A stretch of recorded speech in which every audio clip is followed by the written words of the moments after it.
Once again, the United States shows its hand in Africa, and this time it's aimed directly at the heart of Burkina Faso.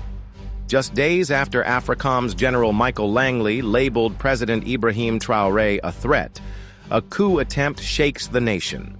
Coincidence or calculated chaos? General Langley, head of the United States Africa Command, sat comfortably in Washington, D.C., and told the world that President Ibrahim Traoré is a threat to his own people. But to whose people, General? Because to the people of Burkina Faso, Traoré has been a symbol of hope, strength, and sovereignty. Let's be honest. What threatens the U.S. isn't Traoré's leadership. It's his independence, his refusal to bow to neocolonial agendas, his rejection of Western military presence, and most of all, his alignment with the will of his people. Since rising to power in 2022, Ibrahim Traoré has taken a broken, terror-stricken Burkina Faso and started rebuilding it.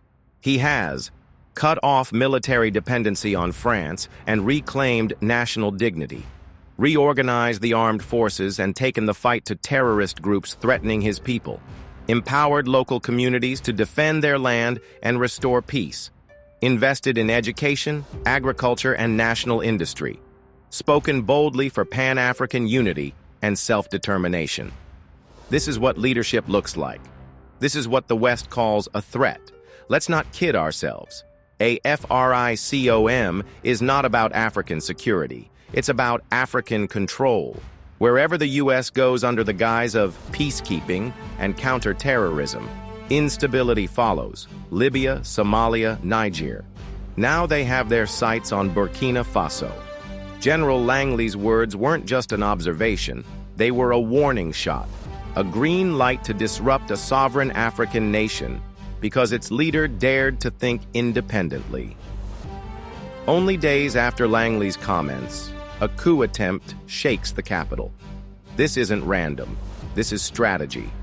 These are the fingerprints of foreign intelligence, opportunistic local actors, and anti-African forces trying to derail progress. They fear a strong Africa. They fear a united Africa. They fear a leader who listens to his people more than he listens to Washington.